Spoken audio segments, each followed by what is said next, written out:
Assalamualaikum warahmatullahi wabarakatuh. Alhamdulillah alladzi lahul hamdu kulluhu wa lahul mulku kulluhu wa biyadihil khairu kulluhu wa ilaihi yarji'ul amru kulluhu. Wa ashhadu an la ilaha illallah wahdahu la syarika lah fi dzatihi wa asma'ihi wa sifatihi. Wa ashhadu anna Muhammadan abduhu wa rasuluhu afdalu makhluqatih. Allahumma salli wa sallim wa barik ala sayyidina Muhammadin wa ala alihi wa ashabihil muqtadina bihi fi kulli halatih. Alhamdulillah, pagi hari ini kita kembali dipertemukan oleh Allah Subhanahu wa taala dalam acara ngopi bareng IKADI. Semoga kehadiran kita pada acara Zoom meeting ini mendapatkan rahmat, maghfirah, barokah dari Allah Subhanahu wa taala. Salawat dan salam kita haturkan kepada uswatun hasanah kita Nabiullah Muhammad sallallahu alaihi wasallam, kepada para keluarga, para sahabat, dan para pengikut beliau ila yaumil qiyamah. Pagi hari ini kita masih melanjutkan materi kita yang kemarin, yaitu al-usul al-ishrun, prinsip yang kelima. Kita mengulangi sejenak ya, tentang materi kita yang kemarin. Prinsip yang kelima adalah wara'yul imam wa naibihi fima la nassa fihi wa fima yahtamilu wujuhan iddatan wa fil masalih al-mursalah ma'mulun bihi. Artinya adalah pendapat imam atau pimpinan dan wakilnya tentang hal-hal yang tidak ada teks hukumnya atau hal-hal yang mengandung beragam interpretasi atau perbedaan pendapat dan hal-hal yang membawa kepada kemaslahatan umum. Maka semua itu harus diamalkan. Malam yastadin biqaidatin syar'iyyatin. Sepanjang tidak bertentangan dengan kaidah-kaidah syariat. Wa qad yataghayyaru bihasabiz dzuruf wal 'urf wal 'adat. Pendapat itu kemungkinan akan berubah. Ya, sejalan dengan situasi, adat atau tradisi. Wal aslu fil ibadat at-ta'abbudu dunal iltifat ilal ma'ani. Pada dasarnya ibadah itu adalah ta'abbudu, kepatuhan total tanpa mempertimbangkan makna-maknanya. Wa fil adiyat al-iltifat ilal asrari wal hukmi wal maqasidi. Sementara untuk adat istiadat itu harus mempertimbangkan rahasia-rahasianya, hikmah-hikmahnya, dan juga maksud atau tujuannya. Kalau kita bikin gambaran ya, tentang prinsip yang kelima ini, yaitu ra'yul imam wa naibihi. Ya, seperti yang kemarin ya, pendapat imam dan pimpinannya. Yang dimaksud imam di sini tidak hanya khalifah, ya, tidak hanya pemimpin kaum muslimin secara internasional, tidak hanya itu, tetapi makna imam di sini adalah kullu qiyadatin syar'iyyatin ikhtaraha al-muslimun, yaitu setiap pemimpin resmi yang dipilih oleh kaum muslimin. Sementara wakilnya, yang dimaksud wakil di sini adalah pengganti imam, yaitu naibul imam. Kullu man istakhlafahu al-imam. Ya. Orang yang diangkat untuk menggantikan imam dalam arti yang mendapatkan delegasi ya dari imam atau memang menggantikan ketika imam itu berhalangan. Kalau kita melihat ini, maka organisasi-organisasi Islam, ormas-ormas Islam, termasuk juga jamaah-jamaah Islam, yaitu masuk di dalam kondisi ini. Di Indonesia sendiri ada lebih dari 100 organisasi Islam ya, yang bersifat organisasi massa dengan jumlah pendukung yang mencapai jutaan. Ya, antara lain ada Muhammadiyah, Nahdlatul Ulama, Al-Irsyad, Al-Islamiyah, Sarekat Islam, Persis, Persatuan Islam, Perti, Persatuan Tarbiyah Islamiyah, Matla'ul Anwar, Al-Jam'iyah Al-Wasliyah, Wanita Islam, UI, Persatuan Umat Islam atau IKADI, Ikatan Dai Indonesia. Itu masuk di dalam masalah ini. Nah, kemudian pendapatnya tentang apa? Pertama, tentang hal-hal yang tidak ada teks hukumnya. Kita sudah bikin contoh-contoh kemarin, misalkan dari kitab Nailul Autor, Imam Asy-Syaukani, itu ijma' sahabat memilih Abu Bakar sebagai khalifah, itu tidak ada nas yang mengiringinya.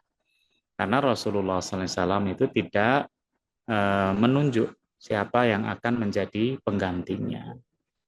Termasuk juga pengangkatan gubernur dari kalangan keluarga yang dilakukan oleh Utsman. Nah, itu juga nggak ada teksnya, artinya nggak ada larangannya, nggak ada perintahnya. Juga misalkan terobosan di era sekarang ini adalah bentuk pemerintahan demokrasi. Ya. Bahkan sebenarnya sejak awal pemerintahan Islam itu nggak ada oposisi ya, seperti yang saya sampaikan kemarin. Ya, semua harus baiat, setia kepada khalifah, dan kalau tidak berbaiat maka akan diperangi. Juga kodifikasi Al-Quran pada masa Abu Bakar As-Siddiq. Itu juga hal-hal yang tidak ada teks hukumnya. Juga pengumpulan hadis di masa Umar bin Abdul Aziz. Walaupun sebenarnya sudah tertulis di masa sahabat, tetapi secara kelembagaan pemerintah saat itu belum ditulis. Maka di masa Umar bin Abdul Aziz itu hadis ditulis di masa itu, di masa Imam Syafi'i, kemudian hadis itu diteliti ya kesahihannya, derajatnya. Juga hal-hal yang tidak ada teks hukumnya, misalkan tanda baca dalam huruf Al-Quran. Jadi huruf Al-Quran yang sekarang ini ada sebenarnya tidak ada di masa Rasulullah Sallallahu Alaihi Wasallam. Nah, kemudian yang kedua adalah pendapat imam dan wakilnya terhadap hal-hal yang mengandung beragam interpretasi. Fima yahtamilu wujuhan iddatan. Artinya sebenarnya ada hal-hal yang terjadi perbedaan pendapat ya di kalangan ulama ya, atau ada interpretasi yang banyak terhadap ayat, hadis atau satu persoalan. Nah, kemudian imam atau wakilnya ini mengambil pilihan untuk melakukan satu pilihan ketetapan di antara berbagai macam interpretasi atau berbagai macam perbedaan pendapat. Ya, contoh yang kemarin kita sampaikan tentang hisab ru'yah, ya kan? Tentang hisab ru'yah di awal-awal zaman Rasulullah SAW adanya memang ru'yah, ru'yatul hilal. Ya. Kemudian berkembang ya ada hisab. Nah, sehingga saat itu ada pilihan hisab dan ru'yah. Tetapi kemudian berkembang lagi di era sekarang ini ada imkanur ru'yah. Ya, imkanur ru'yah kalau di Indonesia ini mengikuti MAPIMS, ya, ketinggian rembulan termasuk sudut elongasinya. Tetapi juga ada pendapat hisab hakiki wujudul hilal. Demikian pula ada perkembangan syariat yang dulu sifatnya individual, berkembang menjadi persoalan komunitas, dan sekarang menjadi persoalan berbangsa dan bernegara yang diatur oleh negara. Misalkan simpan pinjam yang kemudian berkembang menjadi bank syariah. Ya. Ibadah haji yang kemudian harus mengikuti kloter yang telah ditetapkan oleh pemerintah. Ya. Pernikahan yang keputusan ulama itu adalah usia balik, maka undang-undang di Indonesia menjadi usia 19 tahun. Demikian pula persoalan individual keluarga tentang pernikahan, maka sekarang berkembang yaitu harus ada pencatatan pernikahan. Ya. Demikian pula ketika terjadi perceraian, maka harus lewat pengadilan agama. Nah, ini pendapat imam dan wakilnya terhadap hal yang banyak interpretasi, yaitu diperbolehkan. Kemudian yang ketiga adalah wafi al-masalih al-mursalah, ya, di dalam masalah kemaslahatan umum, kemaslahatan publik.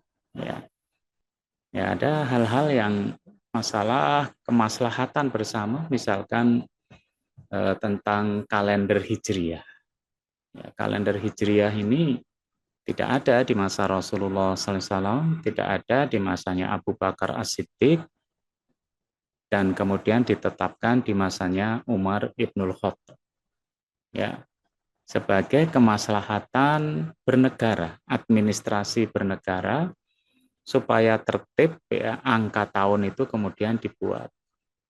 Juga pedoman satu mushaf di masa Utsman bin Affan untuk menghindari pertikaian masing-masing daerah yang punya logat dialek masing-masing. Ya, karena memang kalau orang itu mendengarkan dialek di tempat lain rasanya lucu. Tapi kalau dialek itu kemudian terjadi perbedaan dalam membaca Quran, itu bisa terjadi pertikaian. Maka di zaman Utsman bin Affan, kemaslahatan publik membuat pedoman, ya, dalam pedoman satu mushaf Al-Quran. Ya.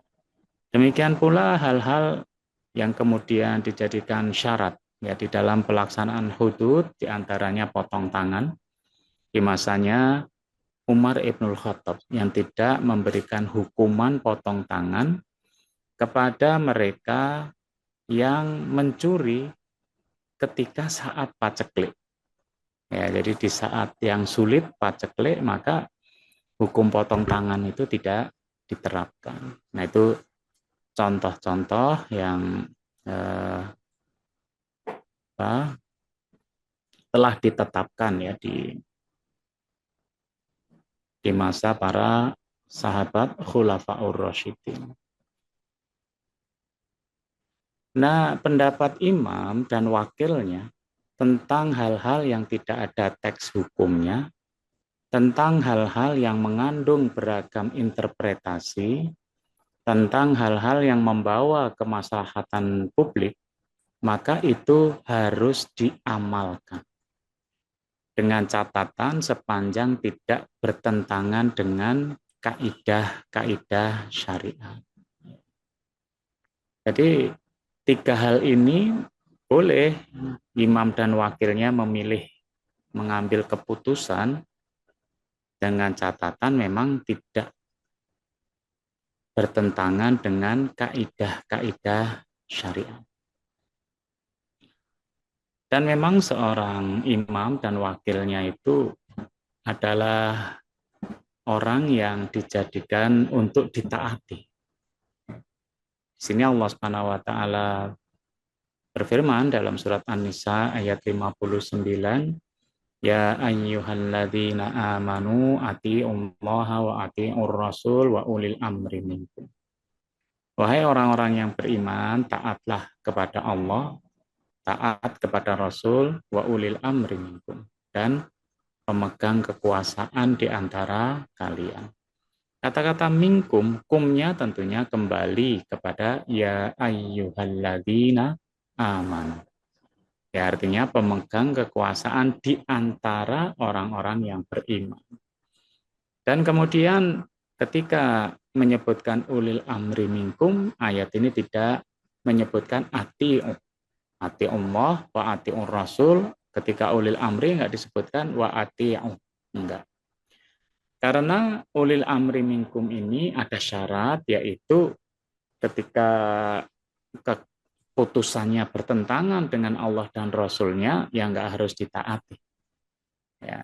Tetapi kalau keputusan ulil amri ini seiring dengan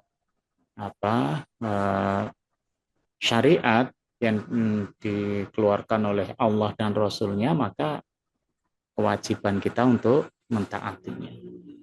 Di dalam tafsir Ibnu Katsir, di sana disebutkan fa faradu alaina ta'atun ulil amri fina.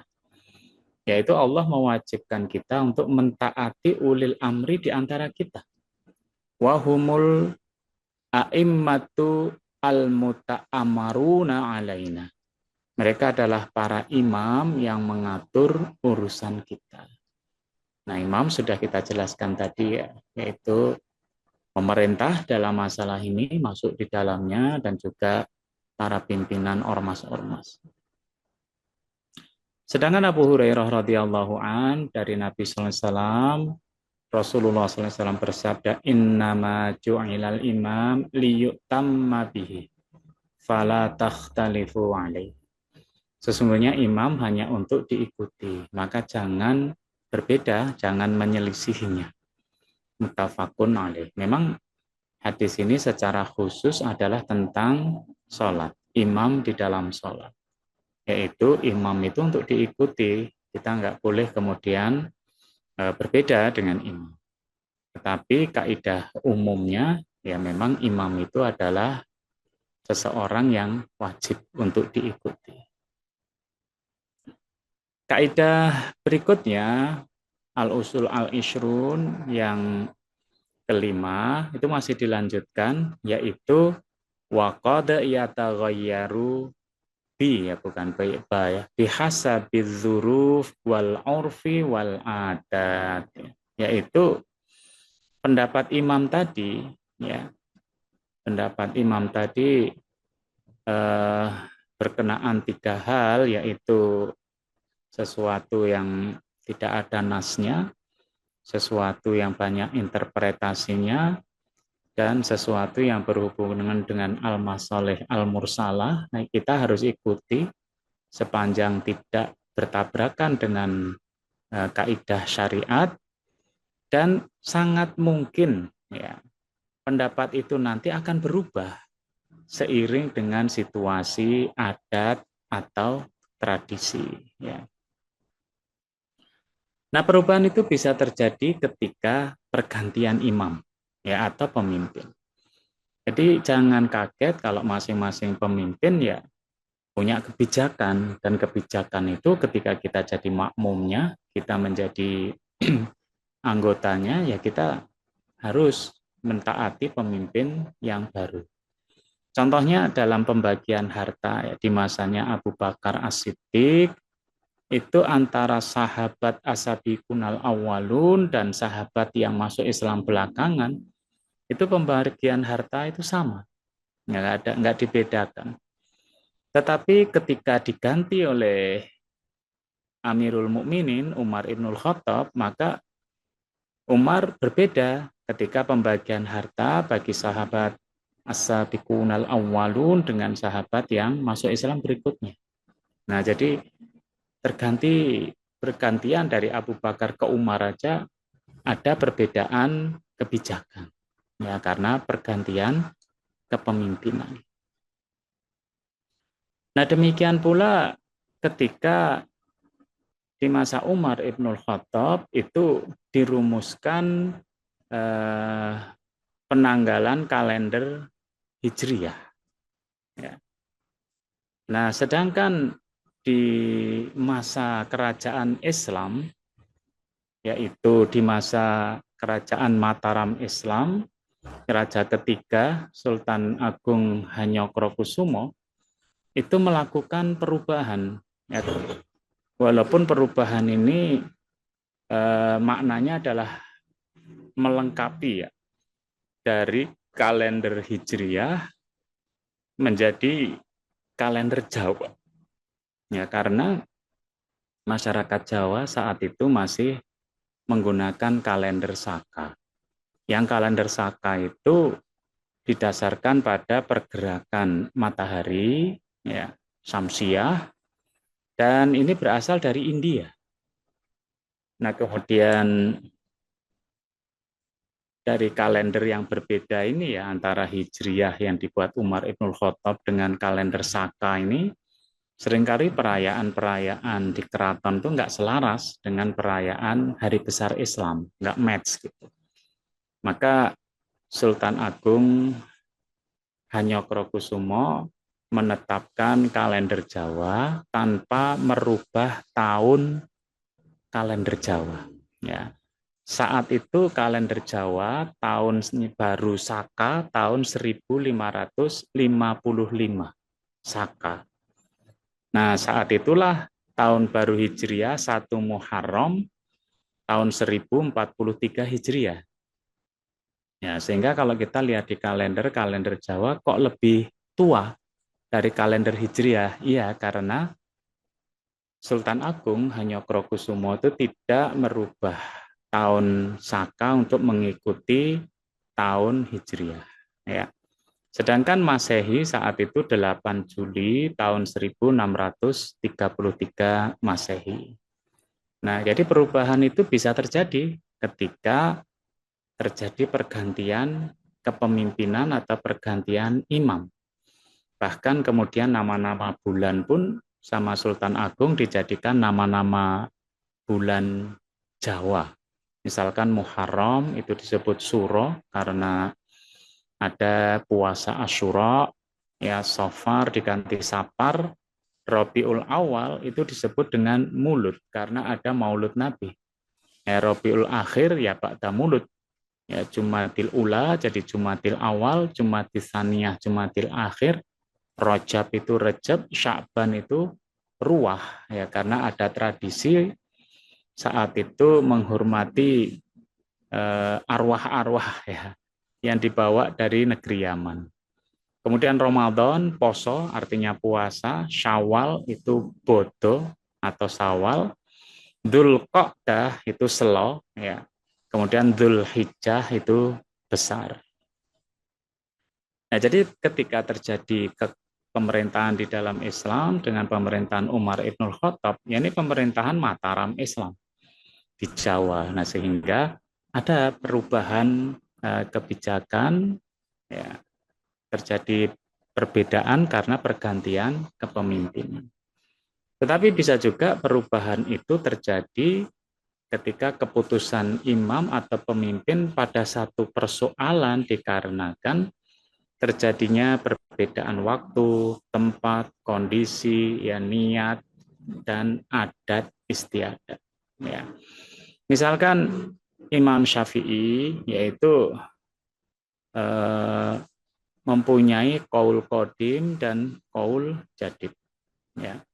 Qaul qadim Imam Syafi'i ketika beliau ada di Baghdad, ya, di Irak, yang kemudian beliau pindah ke Makkah, kemudian transisi, ya, kemudian ke Mesir. Nah, ketika di Mesir inilah disebut dengan qaul jadid. Ya, jadi beda. Ya, beberapa perbedaan misalkan air mustakmal, ya. ketika di Irak, ya Imam Syafi'i itu berpendapat bahwa air yang menetes dari sisa air wudhu itu hukumnya suci dan mensucikan, ya, sehingga diperbolehkan untuk dipakai wudhu lagi. Ya. Nah, tapi ketika beliau di Mesir, maka beliau menemukan bahwa pendapatnya itu kurang kuat untuk dijadikan landasan. Ya. Maka air mustakmal yang hukumnya suci, yaitu tidak sah kalau dipakai berwudu. Ini di kaul jadidnya. Misalkan juga mensuci ke status kulit bangkai. Ketika di Irak, maka Imam Syafi'i berpendapat bahwa hewan yang mati menjadi bangkai, bangkainya najis, tapi kulitnya suci jika dilakukan penyamakan, dibak, ya, disamak. Ketika beliau hijrah ke Mesir, beliau mengkoreksi pendapatnya, ya, karena pendapat pertama itu suci hanya bagian luar kulit saja, itu aja dengan syarat disamak. Nah, ketika beliau hijrah ke Mesir, dikoreksi pendapat tentang kulit bangkai ini, suci kulit luar dan kulit dalam. Nah, jadi ya, itu ada perubahan. Kenapa? Karena ada perbedaan waktu, tempat, kondisi, niat, dan adat istiadat. Maka terjadilah perbedaan. Nah, jadi kaidah yang kita pakai ini.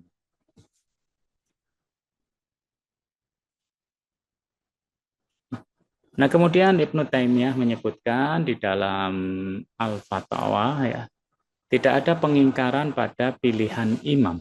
Maksudnya gini, ba'da an arafnal umur allati yu'malu fiha bi ra'yil imam alaina. Setelah kita mengetahui hal yang menyebabkan kita wajib mengikuti pendapat imam, an na'rifa annahu yalzamul id'anu li ra'yil imam. Maka kita juga harus tahu kewajiban tunduk kepada pilihan imam, ya, pendapat imam. In kana yukhalifu ra'yal ghairi. Meskipun pendapat imam itu berseberangan dengan pendapat kita, berseberangan dengan pendapat imam yang lain. Jadi organisasi A atau negeri A berbeda dengan organisasi B atau negeri B. Ya, di dalam Indonesia itu menerapkan imkanur ru'yah bersama negeri-negeri ASEAN. Tetapi nanti kalau di Arab Saudi ya ru'yatul hilal yang dipakai untuk menentukan awal bulan. Ya.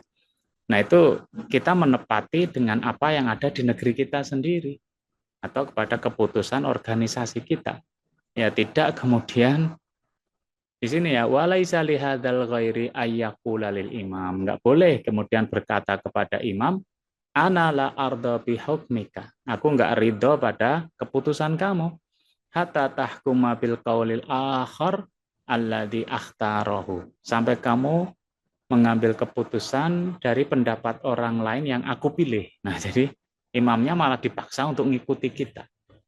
Ya, itu tidak diperkenankan. Nah, di dalam Al-Fatawa, ya. Nah, maka kita ya tinggal mengikuti jadi pilihan imam itu. Walaupun bisa jadi pilihan nanti juga berubah.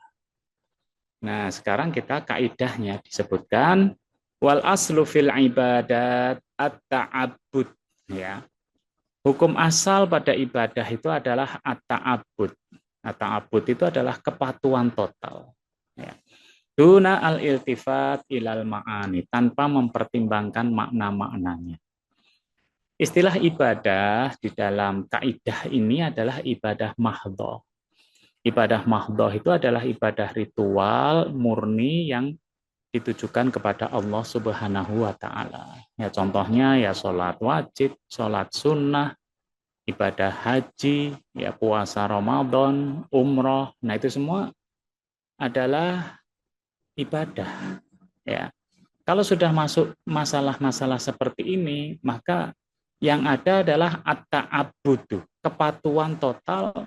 Ya, gampangannya ya nggak usah tanya-tanya, ya gitu ya, nggak usah tanya-tanya yang lain-lain. Kenapa? Karena sebenarnya ini kan buah dari ketaatan kita kepada Allah. Ya, buah ketaatan pada Allah itu ya menjalankan perintahnya. Di antara perintahnya yang nggak boleh kita kemudian menawar adalah ibadah. Ya, Rasulullah SAW pernah bersabda, "Idza amartukum bisyai'in min dinikum fakhudhu bih." Jika aku perintahkan pada kalian dengan sesuatu dari agama kalian, maka ambillah. Ya, itu namanya ta'abbudu, kepatuhan total. Hadis diriwayatkan oleh Imam Muslim. Prinsip ibadah itu adalah kepatuhan total.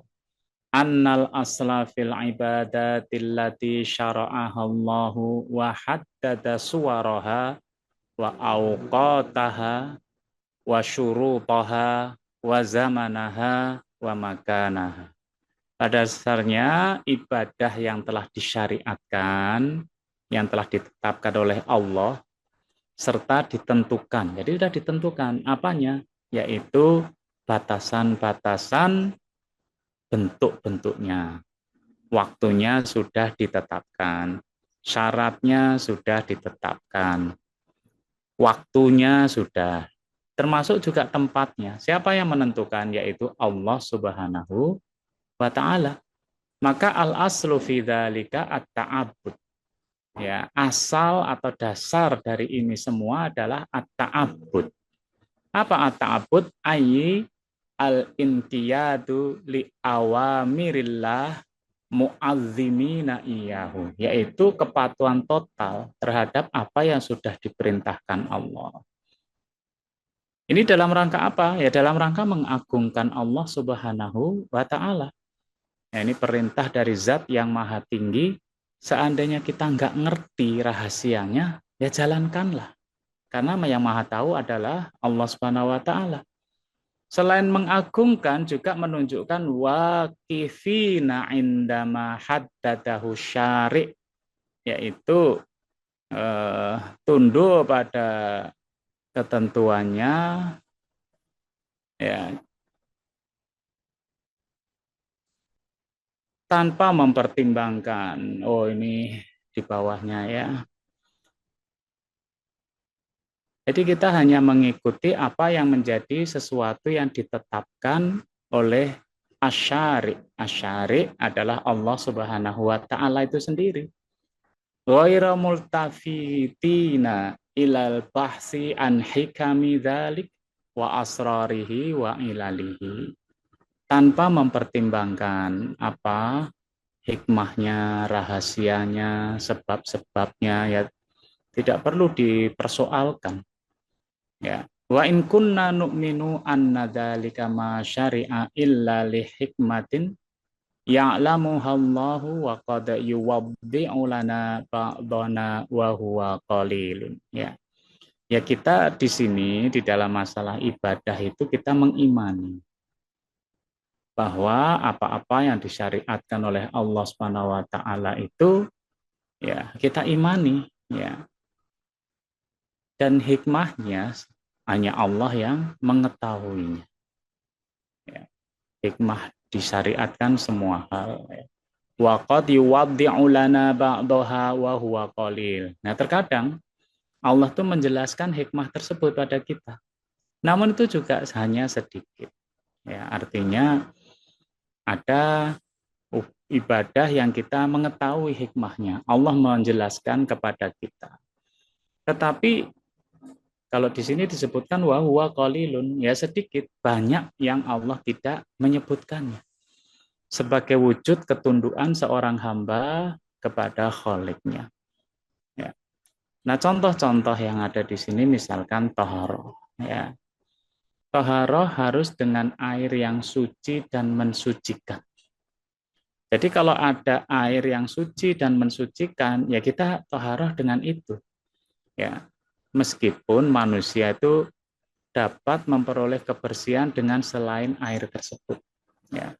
Misalkan kita membersihkan sesuatu dengan apa ya penyedot debu, misalkan gitu ya. atau dengan hal lain lah. Tapi Islam memerintahkan toharoh dengan air yang suci dan mensucikan. Ya, air suci dan mensucikan secara umum ya dari langit dan dari tanah. Dari air hujan, air embun, air salju, ya atau dari tanah, mata air, sumur, ya danau. Yang itu juga bisa kemudian dijadikan saluran air yang misalkan dari sumur dinaikkan ke tandon, nah kita pakai untuk bersuci. Misalnya tayamum, yaitu sebagai pengganti tohar. Ya kita bisa bertanya, kenapa kok tanah yang dipakai untuk menggantikan tohar? Kenapa tidak yang lainnya? Ya tanah atau debu, ya tanah yang bersih. Misalkan ada air yang suci tapi tidak mensucikan, air teh, air kopi, air susu, kok nggak pakai itu aja? Ya, ya manut aja. Inilah yang telah ditetapkan oleh Allah Subhanahu wa Ta'ala. Kemudian bacaan-bacaan dalam sholat. Ya, mengapa tidak memakai bacaan lain? Ya, kenapa Al-Fatihah ya bukan dipilih ayat yang lain yang wajib dibaca dalam sholat? Termasuk gerakan-gerakan sholat ya juga kita banyak nggak ngerti hikmahnya apa. Kenapa mengangkat tangan ya, kenapa sedekap, kenapa ruku, iktidal, sujud dan lain-lain. Ya, mungkin kita membayangkan kira-kira hikmahnya ini. Nah, gitu ya. Tapi itu kan kira-kira ya. Kalau seandainya nggak ketemu hikmahnya, ya kita tetap sholat. Ya, karena itu adalah ketundukan seorang hamba, ta'abbud. Ya. Juga ibadah yang diperintahkan pada waktu tertentu, sholat sunnah syuruk, sholat sunnah duha, ya puasa Senin Kemis, atau puasa wajib bulan Ramadan. Kenapa tidak dilakukan di bulan yang lainnya? Ya, nah nggak usah kita bertanya, ya kita mungkin bisa merasakan kemanfaatan dan hikmahnya, tetapi yang lebih terpenting adalah ini adalah ta'abbud, dia bukti ketundukan seorang hamba kepada Khalik-nya.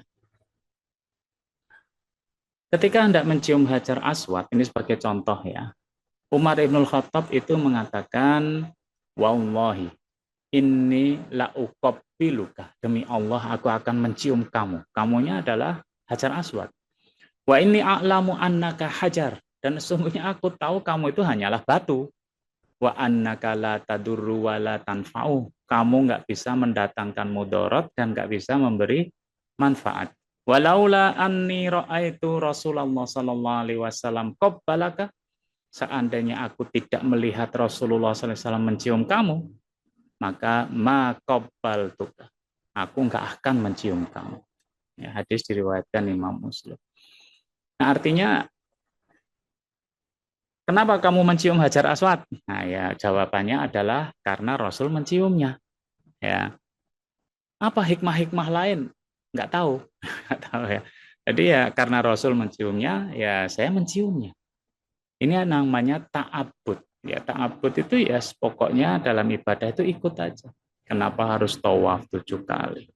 Ya, kenapa harus sa'i? Ya, kenapa harus melempar jumroh? Ya mungkin ada yang kita bisa ambil hikmahnya. Tetapi terlepas dapat mengambil hikmah atau tidak, yang namanya ibadah itu ya kepatuhan total. Ya.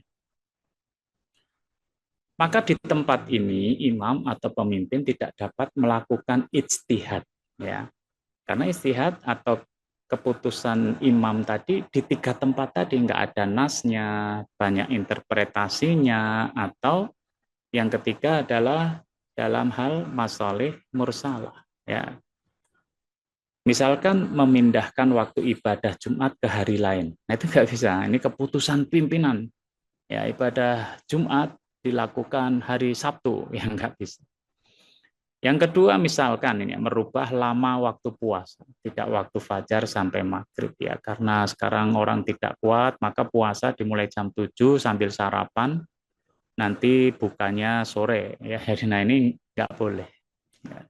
Misalkan merubah lokasi ibadah haji, ya kita rubah ke Gunung Kidul atau ke Aceh yang dianggap serambi Mekah, nah itu nggak bisa. Termasuk merubah haji di bulan yang lain.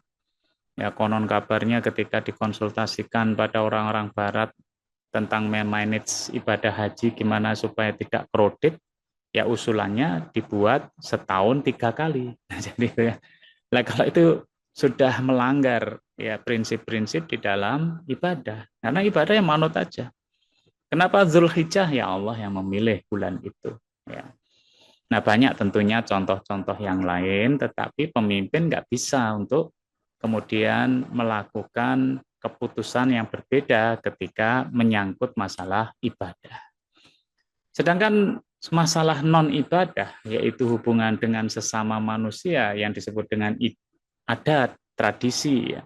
Wafil adiyat, ya di dalam urusan adat, ya ini bukan al ya, iltifat ilal asrari, yaitu harus mempertimbangkan rahasia-rahasianya, wal hukmi, hikmah-hikmahnya, wal maqasid, maksud tujuannya.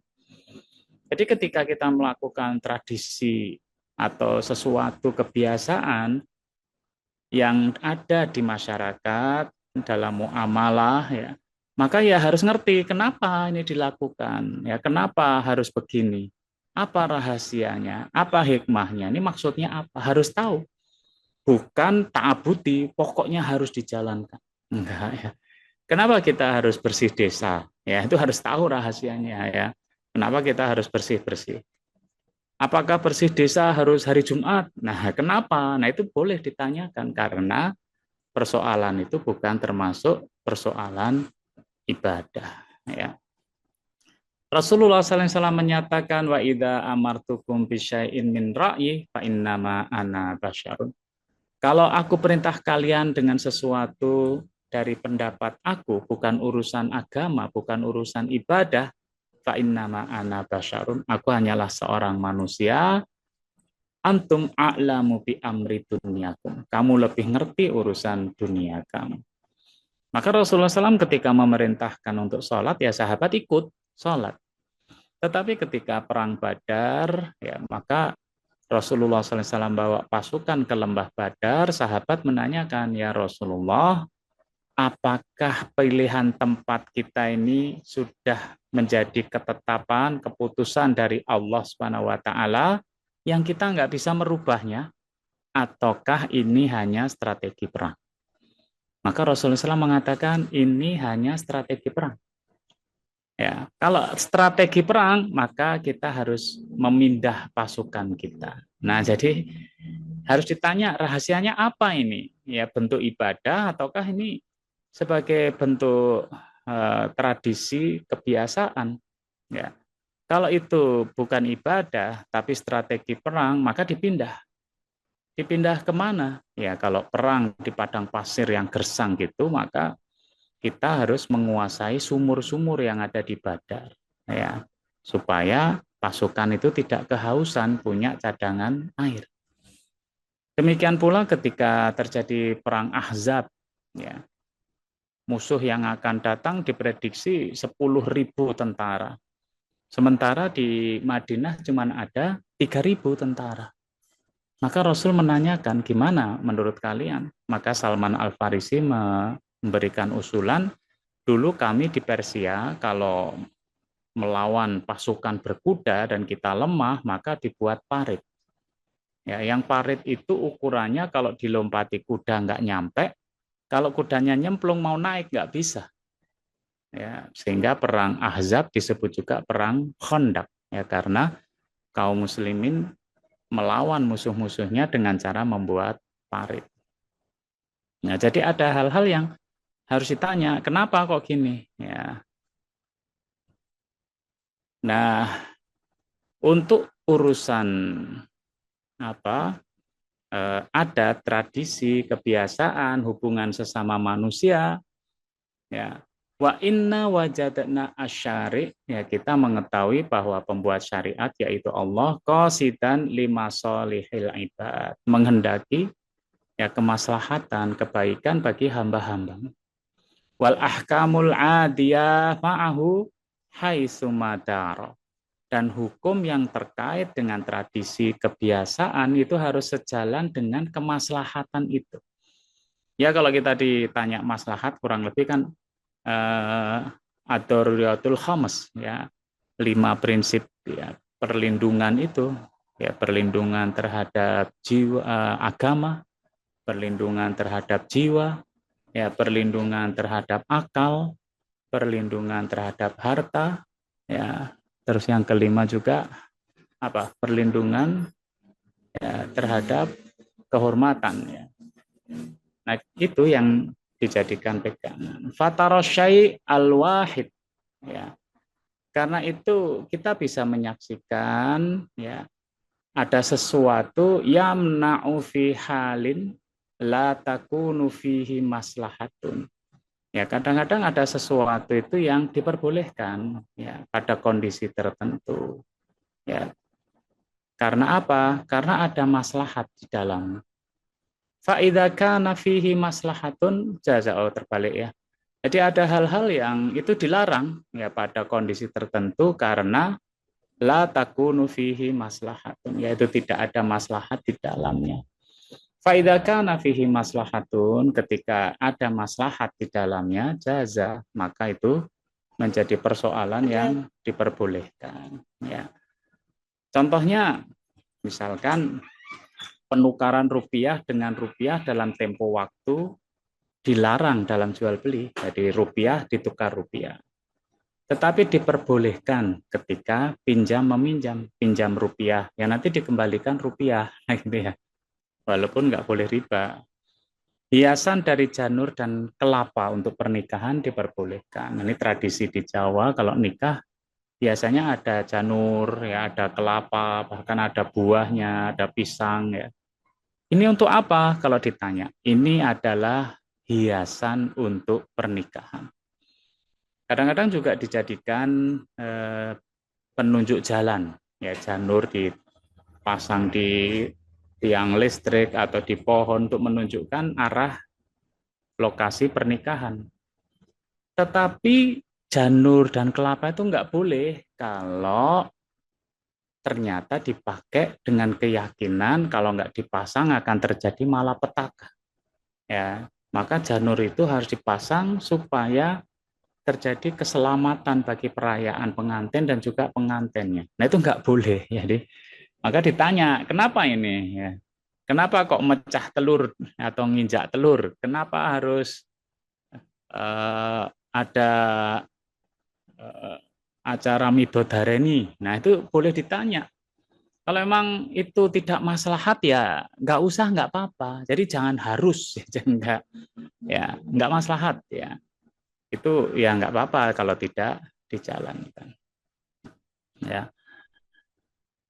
Nah, makanya kalau kita kembali kepada kaidah prinsip kelima, nah ini kita bisa memahami, ya, bahwa pendapat imam dan wakilnya terhadap 3 hal, ya.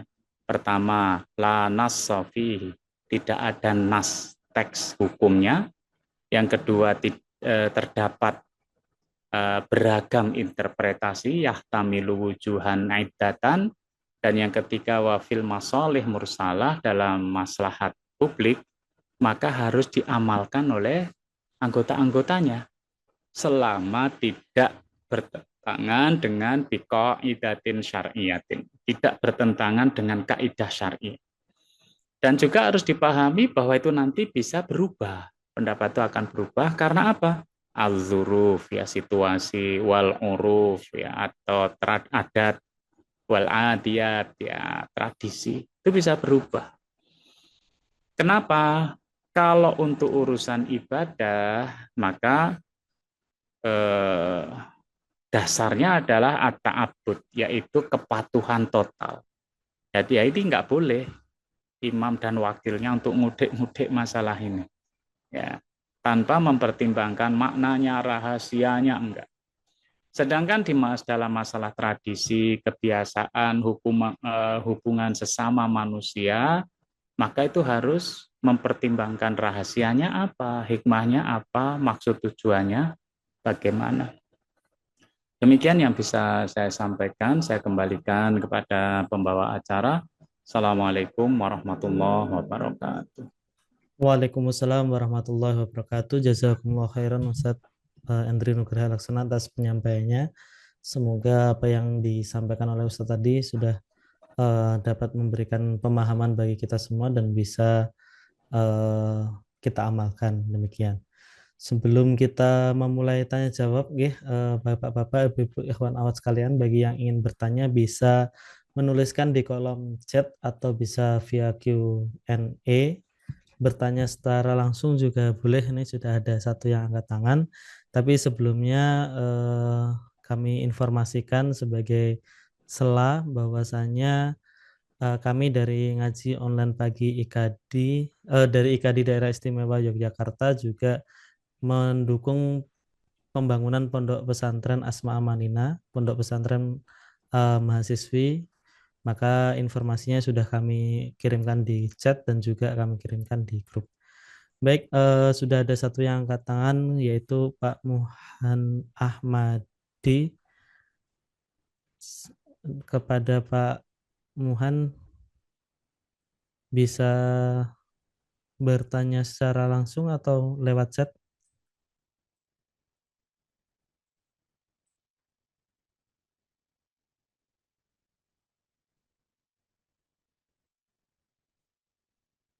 Baik, silakan. Assalamualaikum. Baru bisa Waalaikumsalam. di on ini mic-nya Ustadz. Ya, baik. Silakan Pak Muhan. Assalamualaikum Ustadz Endri Waalaikumsalam. Nugraha. Waalaikumsalam warahmatullahi wabarakatuh.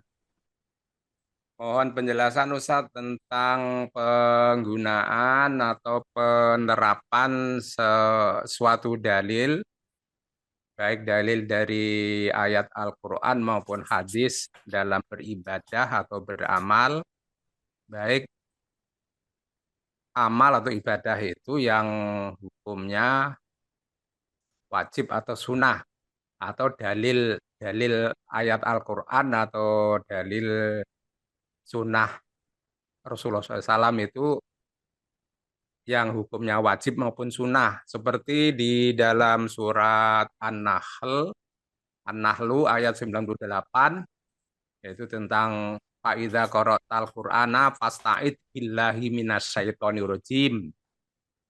Apabila engkau membaca Al-Quran, hendaklah kamu berlindung kepada Allah.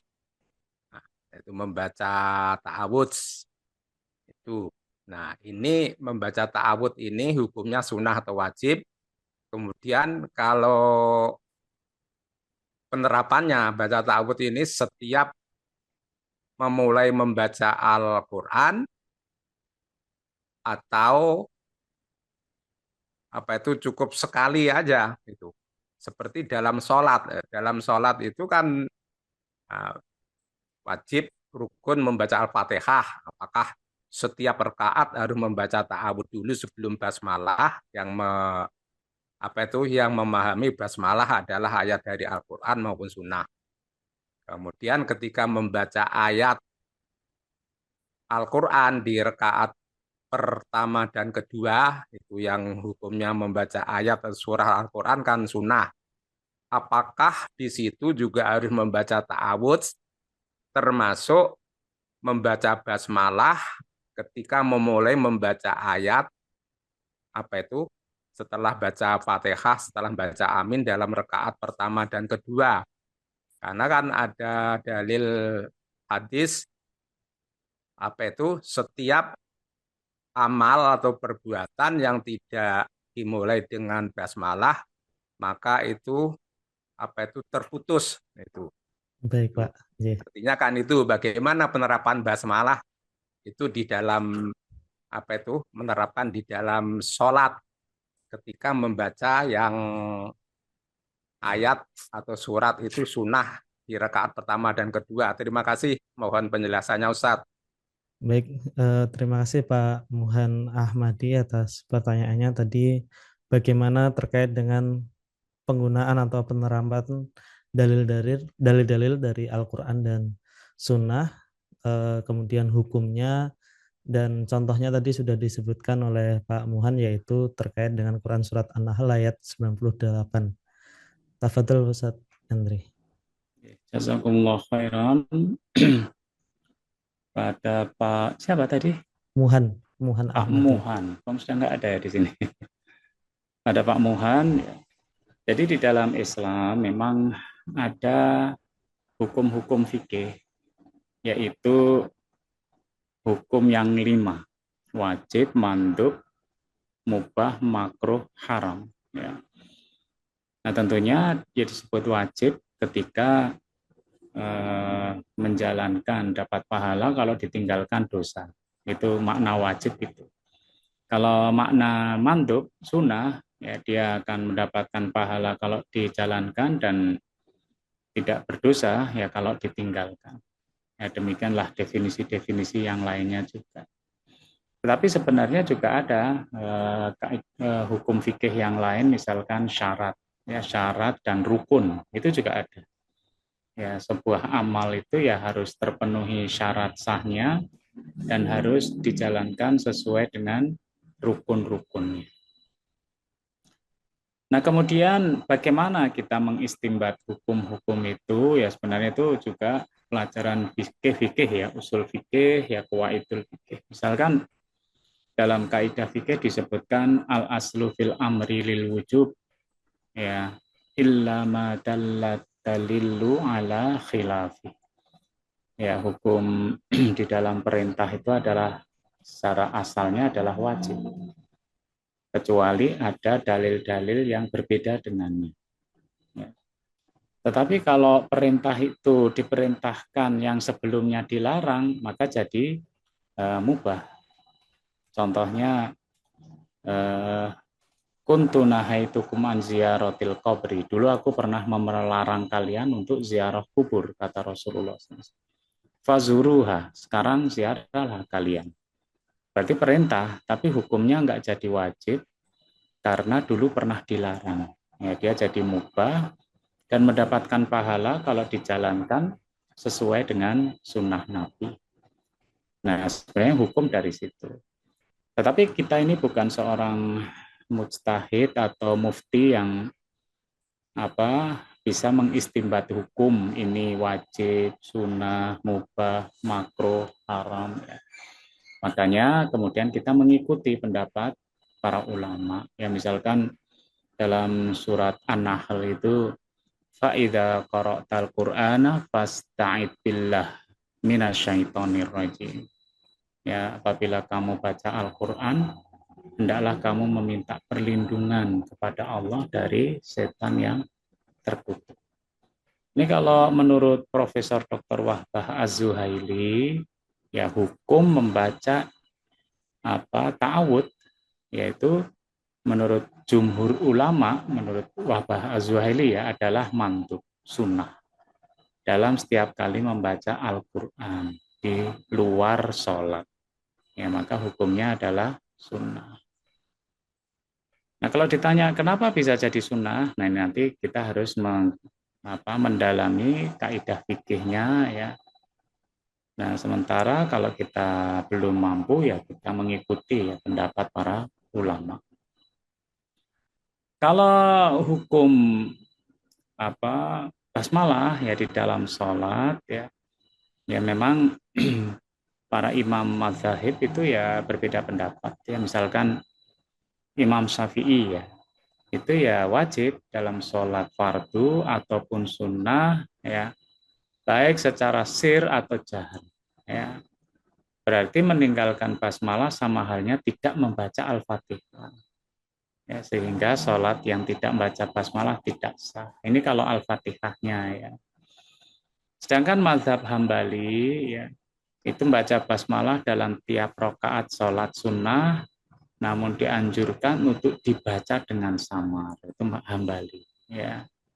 Karena mazhab ini berpendapat basmalah masuk dalam bagian surat Al-Fatihah. Kalau mazhab Maliki itu tidak membaca basmalah ketika melaksanakan sholat fardu baik secara sir maupun jahar. Ya, bagi yang membaca hukumnya makruh. Ya. Sedangkan membaca Bismillah setelah Al-Fatihah kita baca surat, nah itu sama. Ya, pendapat para imam ini.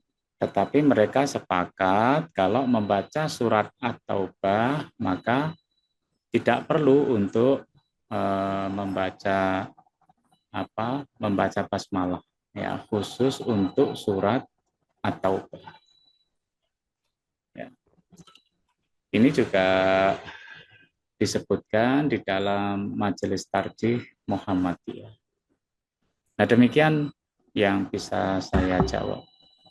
Baik, jazakumullah khairan Ustadz Andri Nugraha Laksana atas jawabannya.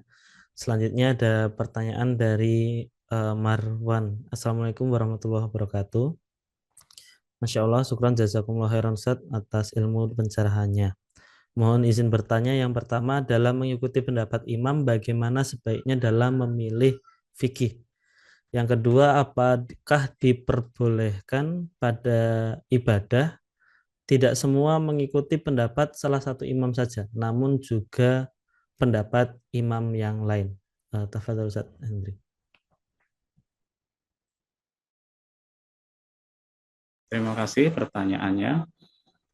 Jadi kalau setiap muslim ya lam yablugh darajatan nazar, ya dia itu belum mencapai derajat untuk mentelaah hukum-hukum Islam, maka sikap kita itu hanyalah ittiba ilal imam. Kita hanya mengikuti saja dari para imam. Tapi kata-kata ini adalah mengikuti imam mazhab. Ya. Nah, kalau kita nggak ngerti, nggak pernah baca, ya ikutilah imam setempat. Nah, kira-kira gitu ya. Ketika memang kita nggak ngerti cara mengistinbat hukum itu gimana, ini hukumnya apa, ya sudah ikut aja. Ya, tetapi sebenarnya yang terbaik sembari kita mengikuti, maka kita itu mendalami nas-nasnya dan mengambil dalil-dalil dari orang-orang yang pertama memiliki kapasitas, yang kedua memiliki keikhlasan. Jadi kita gali dalilnya. Kenapa seperti ini? Ya, sampai kita itu mencapai derajat bisa mentelaah hukum-hukum Islam. Nah, jadi kalau kita sekarang ini belum mencapai derajat itu, ya kita mengikuti aja, ya, mengikuti pendapat para imam. Kemudian berikutnya, ketika terjadi perbedaan pendapat di sekeliling kita, makanya yang terbaik adalah bu'du an mawatinil khilaf, ya, keluar dari terjadinya titik-titik perbedaan pendapat. Ya. Artinya kalau di tempat kita ini sholat subuhnya memakai kunut, ya mestinya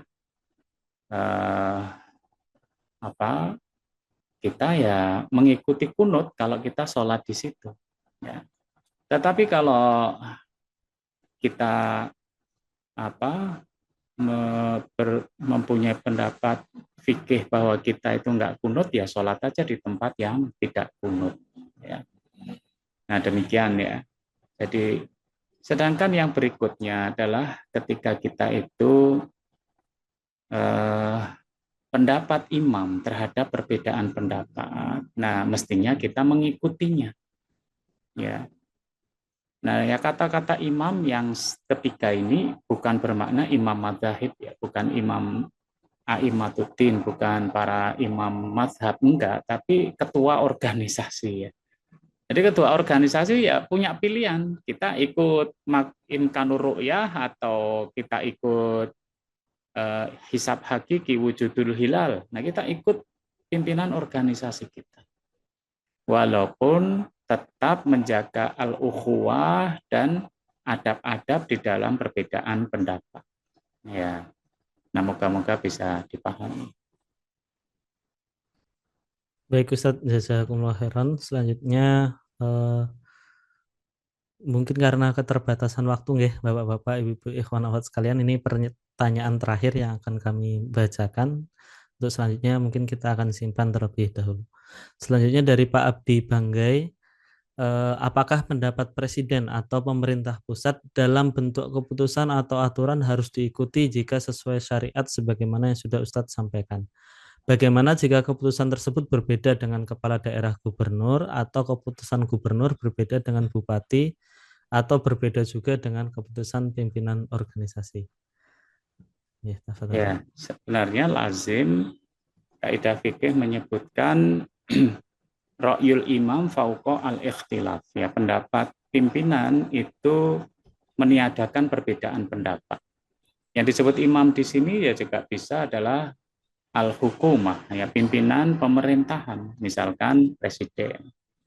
Ya, pimpinan pemerintahan presiden yang mendelegasikan kepada menteri-menterinya untuk membuat regulasi. Walaupun nanti yang tanda tangan ya presiden. Ya, ada aturan-aturan yang memang nggak ada dalam Al-Qur'anul Karim. Ya banyak, misalkan berlalu lintas ada traffic light, ya harus pakai helm dan lain-lain. Dan regulasi itu juga banyak. Pakaian yang kita pakai ini aja juga ada undang-undangnya ada, ya. Dan secara hierarkis kepemerintahan harusnya nggak bisa, ya nggak mungkin ya peraturan gubernur kok beda dengan apa undang-undang, ya perda kok berbeda dengan undang-undang, itu tidak mungkin mestinya. Dia harus seiring, ya karena perda itu menerjemahkan undang-undang, ya. Tetapi itu tetap bisa terjadi, misalkan daerah istimewa ya Aceh itu kan beda. Ya misalkan minuman keras itu ya undang-undangnya boleh tetapi dengan batasan, atau kalau dibalik dilarang tapi ada perkecualian. Nah itu ya, jadi ketika dia sampai di negeri Aceh ya nggak boleh sama sekali. Nah karena memang secara undang-undang Aceh itu ya berbeda, ya Aceh Darussalam, yaitu punya kaidah hukum sendiri. Tetapi di provinsi-provinsi yang lain, nah itu tinggal mengikuti apa yang ada di dalam undang-undang. Kalau ada kebijakan lokal, ya, nah maka itu juga selalu harus dikonsultasikan ke Kementerian Dalam Negeri. Ya, nah jadi nggak bisa kalau perda itu kok berhadapan-hadapan dengan undang-undang, nah itu nggak bisa. Kalau kemudian peraturan pemerintah itu masih ambigu, apalagi terhadap kemaksiatan, ya karena kemaksiatan ini seringkali juga bersembunyi di dalam regulasi, ya misalkan hiburan malam, ya kemudian alat permainan ketangkasan, nah itu sebenarnya kan judi, ya kemudian minuman keras, nah itu juga bersembunyi di undang-undang, ya.